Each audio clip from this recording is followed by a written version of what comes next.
It makes economic sense today to go for solar if you have money sitting in FD. You are listening to Understanding the Future podcast. I am the host Punit Gandhi, and this podcast is developed in association with Climate Center for Cities under the National Institute of Urban Affairs and the Ministry of Housing and Urban Affairs.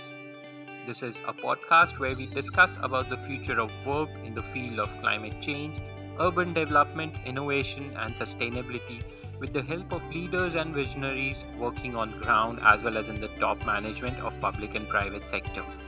Our objective is to better understand the future so that we can be prepared and intervene to enable climate actions in the urban areas.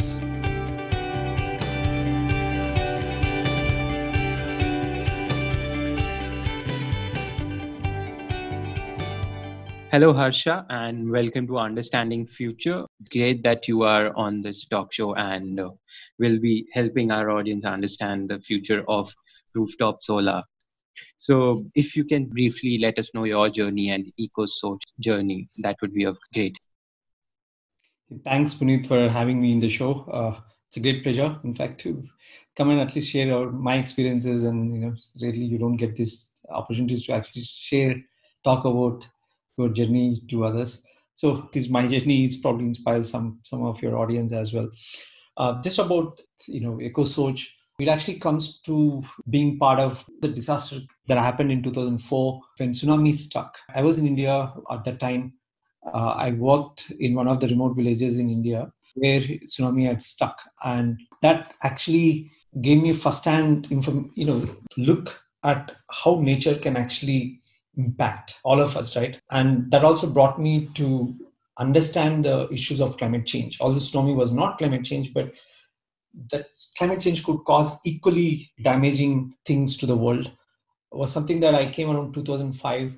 Since then, my whole outlook changed from being a software engineer in a MNC and doing work to actually thinking about climate change, the global issues, and how this is going to impact. So that pattern continued for 5 years. I didn't still make the jump, but then I finally decided that I should move from my cozy job in US to do something really on ground with climate change. So that brought me to India. My parents were here, so I said, okay, let's just do it here if I have to do it. Then I ended up actually in Auroville, Pondicherry. Some of you know that it's a sustainable township. I volunteered there with one of the organizations called Sunlit Future for the first few years. It's a township where they were already using solar in 2010, and they were using since 1995. And it gave me interesting picture about how the rooftops could make impact in a day-to-day life.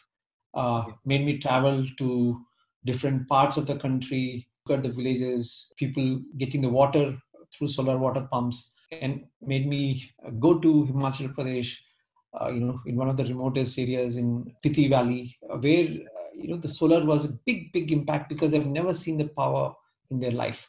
So the whole thing, brought me to say, okay, solar is something that I really want to do, but it took me a while to understand, right, the nitty-gritties of solar. And in terms of climate change, I felt that it is better to do the real solar in the urban centers because that's where the pollution really happens. Yeah. And that made me actually start my journey in Bangalore. The company started around 2011. So we primarily focused, initial years was mainly in working with Auroville, doing these NGO projects. 2014, my other partner, co-founder, Mr. Hemant, he retired from ABB and he joined me through a common friend. Since then, we became private limited and started rooftop installations in Bangalore specifically. And then we've been doing it in and around Bangalore, Tamil Nadu, Andhra, Kerala. So two things happened. I think solar to take off and how our company also came is 2013-14, the policy for solar to be able to sell the power that you generate and consume to also to the grid had started. And 2013, that policy was a game changer for the industry because now you are not only a consumer, but you're also a producer. and that is happening all across the world. India was little late start to it, but India was no less at all. I mean, I think India is, after China and few other countries, India is, I think, probably in the top five positions in terms of renewables and especially solar. In terms of our company, we focused on rooftops. Our philosophy has been that wherever you generate, you consume it, Yeah. uh, rather than you keep it in a farm somewhere far away and then use that power from there. That's pretty good. And if you can just let us know how much of installation or how much of systems you have installed, something on those lines, that would be great. Right. So we have done around 5 megawatts, 340 installations. And it's significant when we think that the entire BESCOM, which is a local zone for Bangalore, there are only 2,500 installations. Out of that, we have done 340. Is not a small number. I mean, it's a good, decent percentage for a startup to have. Yeah. Uh, but it is insignificant when you think that in US today you have 2 million homes that have been solarized already. That's 20 lakh homes. And now in one of the biggest metropolitan cities in the country, in India, we have only 2,500 rooftop installations, which shows that how much behind we are when it comes to rooftops. India, unfortunately, has taken a route on a ground mounted systems Yeah. for various reasons. Some of them are political, Yeah. but rooftop has been neglected as a country. So it's insignificant in that way, but also you can understand that how much potential it has got, So I mean, Bangalore has got, at least like 10 lakh houses, 1 million homes that actually can be solarized. So we are at a very beginning of a bigger change to come. True, true. And I like it's absolutely a minuscule number. 5 megawatt is, to be honest, on electricity grid scale, it's nothing. But when we look at the amount of work done overall, it's like quite huge. Like you have done maybe more than 10-12% of the total number of installations of Bangalore, which is still, and when we look at the bigger picture on those lines, it's still insignificant, which is very surprising that even after working for so long and trying to create so much of awareness and how things move, uh, you have been able to make just a small dent. I hope that dent is now visible as well to everyone. That so coming to the second point on these lines, why do you think this is a challenge for us? Why do you think that only Bangalore has only 2,500 systems instead of a million, and which could be much better for every one of us? Why do you think so? These challenges still exist after 5 years of policy being in place. Yeah, a good question, Puneet. Actually, so there are many reasons, I think played here. First reason, I think solar, it has become grid parity. I mean, now the cost of solar is equivalent to grid in last 1 year or this year. But earlier, solar was expensive. For many people, it was still something that only if you have a lot of money, a lot of disposable income, then only you should go for solar. Yeah. Uh, but over time, the solar costs have come down drastically. Hopefully, that should translate to more installations in the future. The second factor also impacts is on in a residential sector. What happens is government gives a subsidy today. Yeah. The subsidy is, for the first 100 units, you only pay 3 rupees or 4 rupees per unit. So that Mm. makes it much, much cheaper. It's a subsidized rate that consumers pay, right? So when you are comparing solar with a grid for a residential home, Mm. solar becomes extremely, on a higher scale. I mean, it's almost three times more expensive than the grid when you take the life cycle cost of solar. So Yeah. that's the second reason. The third reason I'll put it is a policy issues itself. Although the policy is a most conducive policy, I think, in India, which is there in Bangalore today. Yeah. However, the implementation of policy, they've got a lot of lacunas. For example, a customer gets a solar, but his billing gets delayed, because the local AAA or the local subdivision may not be able to understand how the billing comes out. He's a new hiree, may not understand. He does a mistakes in the billing, because billing is still not centralized. It is individual Excel files that they have to send. Someone has to go and take the readings. People giving bad word of mouth to solar. When you get bad experience, you're not going to ask your friend to go for solar. The fourth one, again, the policy level, is that policies kept on changing. We had last 3 years, we had few months in the state where there was no policy at all. The policy was not announced by the regulatory commission. The implementation agency, which is a BESCOM, they took time to move the order that has been passed by KERC, which is a regulatory commission. So you have these policy issues that play quite a bit. I won't blame them. I mean, they're also busy, but there is no. I think it could have been better if there was a more focused rooftop solar division. Both at the regulatory commission as well as at the local ESCOM level, that actually can really look at increasing the uptake of solar. Unfortunately, today all the ESCOMs, they treat solar as competitor. They feel that when someone puts a solar on their home, they're taking up their revenue. And when a government feels that way, you're disincentivized to actually promote solar. So you have incentives that work against solar, because you're actually competing with the grid itself. They are the ones who are supposed to help you promote solar, but also it works against them, right? I mean, the departments lose revenue, the subdivisions lose revenue, and they can't lose their revenue on a month-to-month basis. So that's a concern. So this requires some amount of money to be given, or some policies that are actually incentivize the local DESCOMs to promote rooftop solar. Hopefully those changes would come. And I think there are technologies now which hopefully we can talk about, that actually, which we think might make homes independent of the DESCOMs themselves. Then the whole dynamics of solar changes, and and more people probably would adapt to it. One more I can add is also awareness, Puneet. I mean, awareness in the consumers' initial years. We have to really explain what solar was, how does it work. Solar is not something that it's a necessity for anyone, right? Solar is something that's good for the environment, for everyone in long run.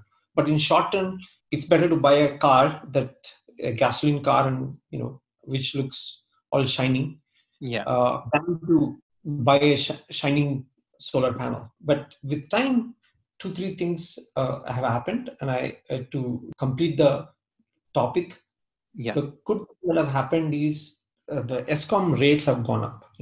All the ESCOMs across the country, they are going up every year 5% minimum. And with more losses in the ESCOMs, the rates will still go up. There is also a new mandate that has come, if I remember, stating that the subsidies may not continue for long, and all ESCOMs has to make them, the cross subsidies especially, right? The industries which prefer the residential consumer, they may not happen in long run. So in which case the tariff rates might go up for many consumers, which actually could say, okay, please don't go for coal. Now you have an option to go for solar, which is a green energy. Yes, you're going to pay a little more money for that, but you would get a sustainable energy to your home.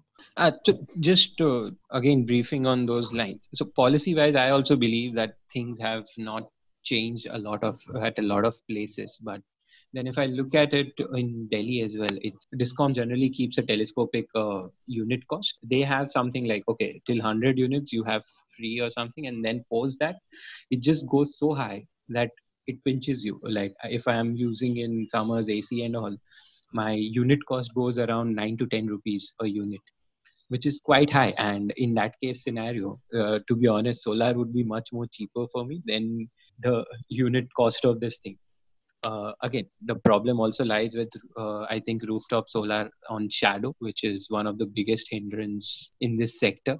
And not a lot of people understand it. But that is something that, again, awareness needs to be created, which you rightly pointed out.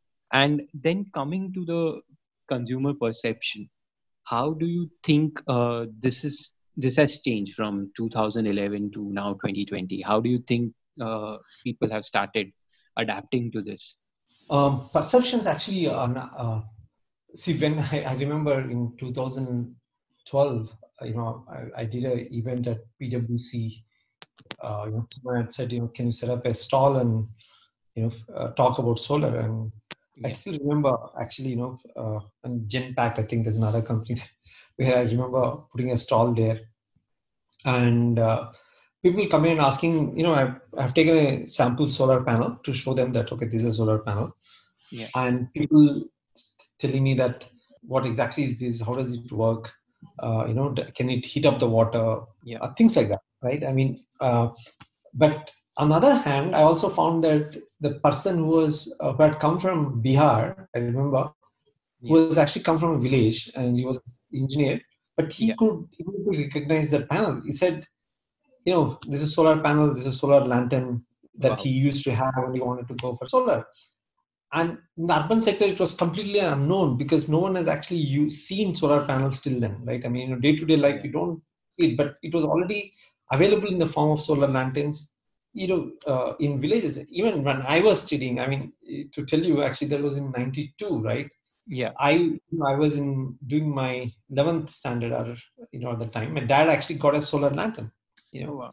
and actually at home we had a solar lantern at the time. I remember I mean reading, with a solar lantern. So, you Yeah, know, but I was not in a city, right? I was in a village, and we used to have power cuts, and it's amazing. And the things changed. I think post, as I said, 2013 the policy came.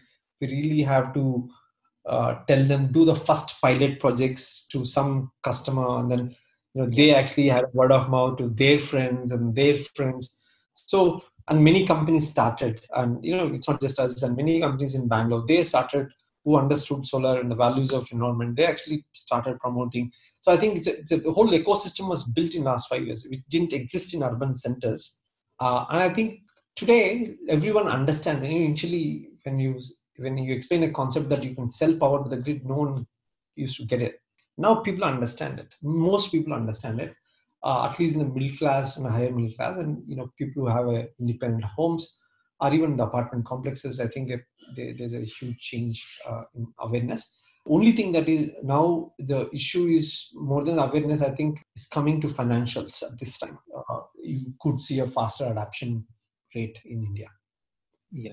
But do you think then on financials, there will be such kind of models which come into pay as you go model or something for urban sector that will come up, or do you feel that it is still far off in Indian urban sector?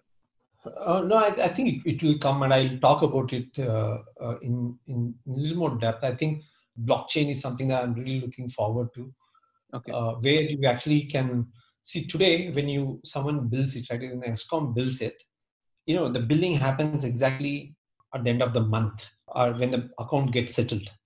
With a blockchain, actually, you can do these changes dynamically. I mean, the payments and gateways can happen in a dynamic fashion. I can actually buy the power and keep it with me. I buy it for 1 year, 6 months. For this many units, I pay one time, and not dynamically it can adjust, right? And I can buy solar from someone putting it on my roof, or someone else has put on my roof, but he's selling power to someone else in some other locality. Yeah, today the Discom billing and everything happens in a month or 2 months. The period, right? Whenever they pay the money. I think going forward, there's a high possibility that the you could actually buy the power without even knowing whom you are buying the power from, and the other guy is selling power to someone whom he doesn't know, and the accounts are transacted uh, you know through blockchain. I mean, you have sold to some unknown person, and unknown person has bought the power from you. That means that let's say I set up a power on your roof. You're the owner of the roof, but I'm the owner of the solar power plant, and I don't sell the power to you, but I sell power to your friend who is 100 kilometers away from you, right? Yeah, And I actually can do that adjustments, and in the ledger, which is the blockchain, how much power has been consumed, or how much power has been uh, produced uh, on real in real time, and that's a change that could definitely happen, Puneet. I mean, 5 years down the line, I think we would start seeing those kind of technologies play. Today we are still a nascent technology, I mean nascent in the beginning of the solar rooftop industry, where we are to sell the power only to the grid whom who's connected to your home today, right? And that may not be the case in future, and that really depends on how the grids or how the regulatory commissions would frame their policies. Yeah. But I can see that's coming in other countries, and India might actually follow them as well. Yeah, absolutely. And I feel blockchain and everything is quite good for this industry as well. My only apprehension over there would be the time of implementation, because I'm not sure our grid systems are ready for such kind of ecosystem. We need a lot more digitization in grid, which is happening. I would not say that that is not happening, but it still is at a nascent stage. We need to upgrade our grid infrastructure also on those lines, after which we can open up the ecosystem for startups. And I don't know of many startups working in India on these lines, but I'm hopeful that there will be, because these are some things which are quite out in the market. Everyone is trying to do it, at least in the developed countries, while India is also on its way, but has not reached that point. Yeah, and I think see, one good thing in the right direction has happened in the last amendment to Electricity Act. They have actually allowed for franchising to the private companies, which means that your local ESCOM actually, would be could be some could be you actually, who is running the entire distribution within your locality, right? Yeah, And you could actually be completely independent of the others in the city, in Surat or in Delhi. I could be owning, for example, my locality, and I say, okay, I would connect to my grid. I will sell and buy power with someone else. yeah, uh, when the private uh, companies are involved, they would try to maximize their profits and increase their efficiencies. And I think these technologies would play a significant role in doing both. I mean, increasing the efficiency of the grid as well as in maximizing the profits of these companies. And then once you introduce a competition within them, within two, three parties, then the prices will find its optimal place, so where the even the consumers will benefit at the end of the day, right? yeah, There is that always a misapprehension about when you give electricity to a private distribution companies, the rates go up, but that's not true. In many places, actually, that's actually it worked other way, because there is always a competition, with others, and when you introduce a competition, the prices will find its optimal value. yeah. Absolutely, absolutely. You're true, and I think those are highly needed ones as well. I was just attending some webinar recently on these lines. I think it was Saubhagya or something, a scheme around that. And one of the Delhi engineers of electricity department was like, we are managing grid from home. We have system today. Sorry to bring Delhi back again, but that was something like I was surprised that, okay, at least some states and cities have started working on grids as well from home, which is surprising. And it is something which is remarkable that you have gone to this much amount of digitization in grid.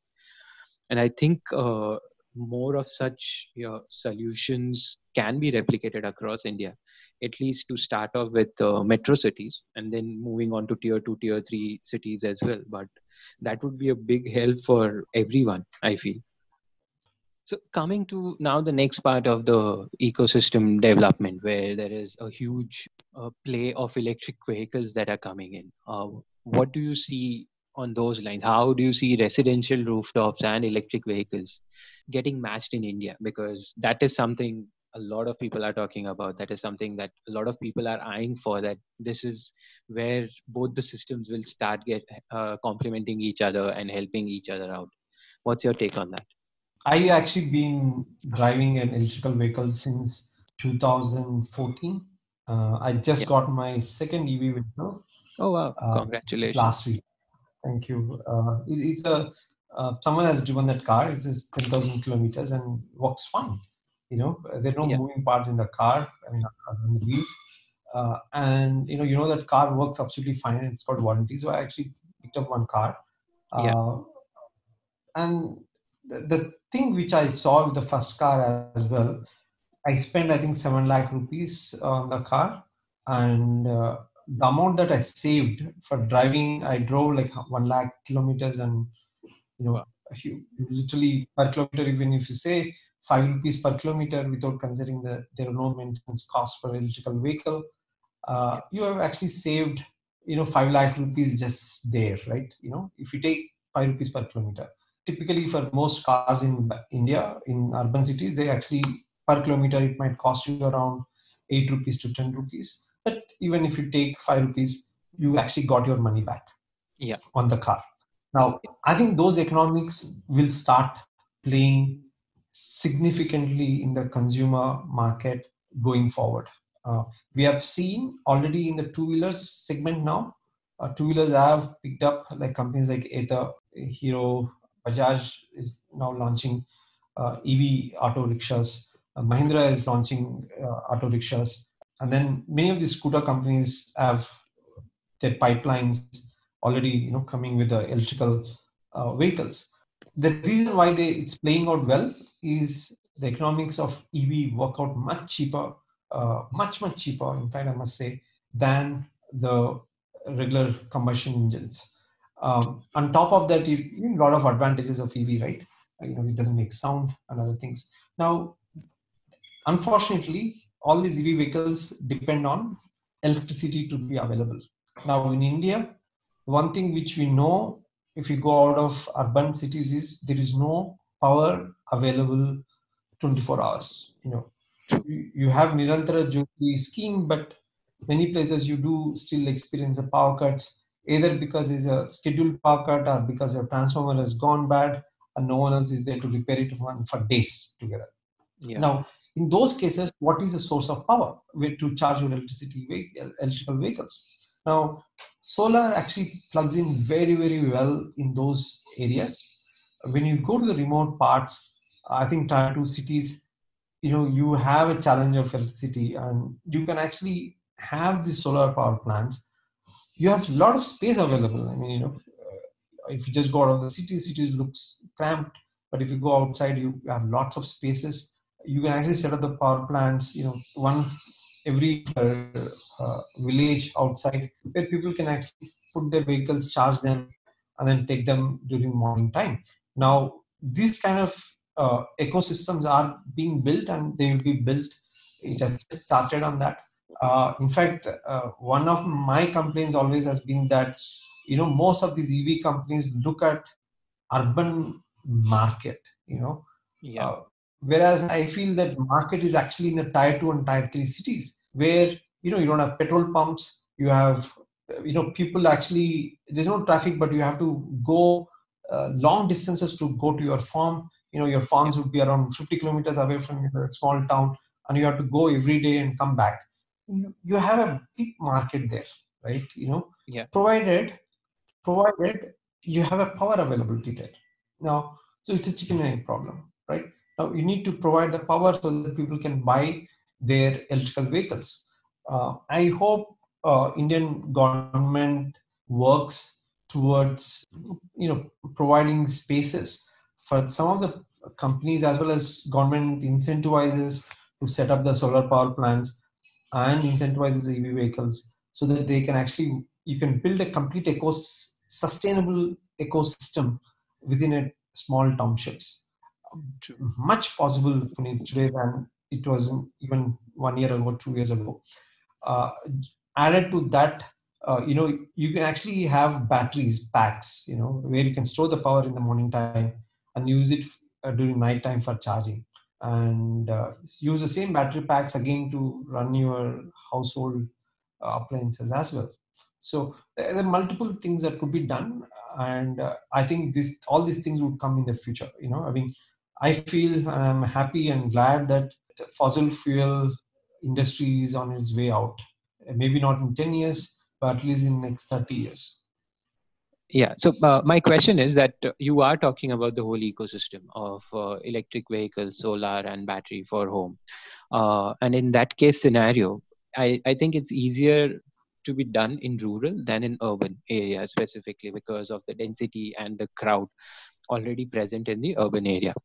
So if you have to see an ideal case scenario, maybe next 20-25 years down the line, how do you see this whole ecosystem in the urban sector? Where how do you envision it to happen? Okay. So urban sector is a little different. Yeah, I mean the challenges of urban sector is something that you pointed out earlier. That the keeping solar panels on a roof is a challenge in lots of places, right? I mean because of the shadow factors and other things. So Yeah, you may not directly run all this power that is coming into your in Bangalore doesn't necessarily need to come from your individual apartments. So this is a place where you actually can coexist with a ground mounted solar rooftop system. Now you have a ground mounted and you have a solar rooftop system which is producing maybe 10% or 15% of your city's needs, uh, and then your EV, which needs electrical power, could actually come from these farms, the big solar farms where the power could come, and then EVs could be charged during uh, morning time, where in your offices and in your apartment blocks, wherever you are parked your vehicle. And I think that's what I would see in urban sector as far as solar is concerned. As far as EV is concerned, I think the changes, uh, actually my thought, till March 24th, or till the corona hit us badly, was that the vehicles as a service concept, that no one would own the vehicles and people use all these vehicles as a service. They lease them out, they rent them out and use when they need, is what my thought process was as far as vehicles, electrical vehicles was concerned. I mean the passenger vehicles. uh, uh, but then post corona now, the service model has taken a hit in short run. Means you can't really trust what the other guy has used the car. So you want to have your own car or your own scooter or own bike. So you would still own the vehicles, right? I mean, I think that's a short run. I think long run, I think service model would still work, provided one can prove that the vehicles have been sanitized and kept it clean. I think that model will still fly in going forward. The other aspect in the EV ecosystem I see is all your fleet vehicles. yeah, Take your Swiggy's, or the big baskets, or anything in the industry today. I think they all will move to electrical vehicles. I mean, it just doesn't make any sense for petrol vehicles there, because it's so expensive compared to EV vehicles. Amazon has made an investment of 10,000 EV vehicles for their own fleet already yeah, in India. yeah, So I think that ecosystem is going to come in a big way as well. yeah. Let's hope so that does happen, and we have shifted to more of renewable energy so that we are actually using clean power and we are not polluting the environment. Yes, So exactly. coming to the next question, Harsha, how do you see your company growing in next maybe a decade or something, and where do you see yourself placed in this whole ecosystem with this growing ecosystem of solar as well as EV? Yeah, our focus has always been rooftops, Puneet. I mean, I think we would still continue that.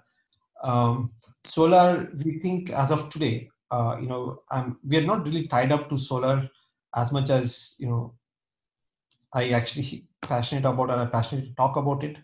Our main thing is, the environment. And I think the core issue that we are trying to solve as a company is the climate change. And as long as solar is a best solution that is available to achieve that, I think we would continue in solar. If there is any other technologies that actually could come and play a significant role in impacting the climate change, I think we would probably shift to that industry. If that is the case, and something that we may not be able to predict today, 10 years down the line, there are a lot of improvements in efficiencies for your engines to your ACs to fans. I Yeah. think that's a market space. There's a lot of opportunities, as well as it's also something is of a necessity and a need for us. Solar can solve part of the problems, but not all the problems. True. So continuing solar, as long as it is one of the best viable solutions, we would continue with solar. And we would actually be looking at all these industries that complement solar, including the EVs, uh, the battery based lithium technologies, because you need batteries to store the solar power, which is in the morning, and you want to use it in the night. You need some form of a storage. Storage is a big space to be, because storage you're not only using for your EV vehicles, but you also could use it in your homes for the UPS.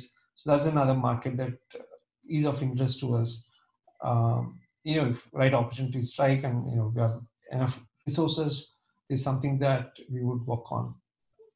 Yeah. The other aspect is also we would be interested in, as I said, blockchain technologies, right? How do you make everyone independent, both the consumer as well as the producer, independent of the utilities? How do you make the transaction? And I think that would be a very, very interesting field. Maybe 5 years down the line, something that some of the solar rooftop companies of today could play a role, including ourselves. That's on the. There's other interesting areas, which we would look at. Solar water pumps. Where I have worked significantly as well. With ROL, and I think that markets would open up quite quite quite a bit, and we could actually play a very good role in that space as well. So, yeah, I see there quite a lot of variety coming in the future, that it's not just one field, but a lot of other complementary fields as well. When it comes around, then only you can develop a robust ecosystem. Yeah, and also just this whole campaign on Atmanirbhar movement, that India should produce its own. I think it's a great movement, and I think Indian industries manufacturing should ramp up. I mean, we should produce our own things that we can consume in our own country, right? I think, which means that more factories should come, and these factories. And when we talk about this, we don't want these giga factories, right? I mean, what we need is this the medium and small scale industries that come and, like, pop up stores across the country. With Yeah. with the technology now, you actually have all these miniature manufacturing units that you can actually set up, in a small area and then produce them. And the power is always a necessity for all these industries to come. Why is that certain industries don't go to the villages today? Is because they don't have a power availability. Power is a major problem, and of course there are other issues like education and their kids, Mm. healthcare centers for their kids. But at least the satellite towns, the towns that are around the cities, within 100 kilometers range of a big city, or 150 or 200 kilometers within a big city, they Yeah. all can actually build and develop. You're well within the range of 100 kilometers. In 2 hours you might uh, be in the city. Why not build them, right? Why not build the industries around that? And you get the power. I mean, power is, I think, is available. I mean, solar is affordable for many people. And we see this. I mean, we see that coming, and I hope, uh, the economy picks up post Corona, or even next year. Uh, Things might start back up again, and more industries do come, and solar could play a very significant role in that space. True, and that's very valid. That it requires that kind of whole infrastructure in place to make sure that such things can actually happen, and we just don't talk about it. And I think the satellite town concept is quite good as well on those lines. It's just outside the city, it's easily accessible, yet everything is cheaper over there. So your cost of production does go down eventually, which is what you need, which is what you want to make sure that the ecosystem can survive. Yeah. So coming to one of the important questions, that while we are trying to understand the future of this whole ecosystem, one of the things, at least my passion is towards, is what kind of skill sets will be required, because what can people expect to work on in future in these lines if they want to work on? And what do you think on those lines? What kind of jobs it will have, or what kind of skill sets people will need to get into such fields in future if such things are picking up? Right. A good question. See, and I'll just give you my background. I have done my civil engineering, and then I did my computer science masters. Then I did something in bioinformatics, totally different. I was interested in biology for some time. I don't know why, but I was really fascinated by genomics at one time, and I actually wanted to pursue my masters in in the molecular biology, Wow. and computer science. So bioinformatics was a very interesting field. I did a degree there, Yeah. but then I actually my what I do today is totally different. I do uh, work in the electrical field. I may not understand all the nitty-gritties of electricity, but I do understand fairly well how the things work. I think my point is that the skills what you develop in your primary in your 4 years may not necessarily mean that that's what you should be doing in your career as well. And more often than not, you actually end up, most of us, what we would have studied versus what we do is totally different, True, right? true. And most of us would have developed our skills during the job, or coming across certain things, and then would have picked it up uh, along the lines. So skills, same thing with solar. I think solar is something that anyone can actually understand, right? With fair amount of hands-on experiences, and working with the teams, you actually can get a fairly good idea, and then a bit of engineering could help, and you can build the things. I think the whole sustainable energy space uh, is open for non-electricals, including myself. Yeah. I think many people can come play a significant role as long as they're passionate about a bigger goal, which is a climate change. I think that drives. And of course, you don't need to be just climate change driven. You could be driven on the money aspect, and I think there's a fair amount of money to be made in this industry. And in terms of skills, you actually, I would suggest, I think we should get out of this mindset of going through a 4 year college space. A job does not necessarily is guaranteed because you have done a 4 years, but it can be guaranteed provided you find an interest in something and you work towards that. And now you have something called MOOC, the modular courses that are Yeah. available. I think people can take them and get understanding of it, what things are, and slowly join as interns, right? I mean, apprenticeship is something that we don't have that much in these days. And I remember actually, even when I was a child, there's all these students. My dad is a lecturer, and you have these students actually who, work closely with your teachers or with the industries, as part of their from the, during the early days. I mean, it doesn't need to be second year college engineering that you have to go for an apprenticeship. In fact, apprenticeship starts at eighth standard and seventh standard, and to go and learn the skills, right? Yeah. To build the passion. I think that skills, vocational skills, Puneet, if I have to say, has nothing to do with the academics, and vocational skills should be something that should be developed from the early stage in this country. And I think solar or sustainability is something that should be taught and have an hands-on experience for everyone. I mean, you don't need to depend on others to build a solar plant for you. You should be trained enough that you can build on your own and do it. Understand the nitty-gritties of electricity. Uh, I think that's a bigger space that I think would play a role across India, and I would be happy, and I think can predict that going forward in 5 years down the line, you would actually find many of these electricians who may not understand solar today, and many people doing locally the solar systems within a small street, or maintaining, managing them, installing them. You would see many of those jobs opening up. Yeah.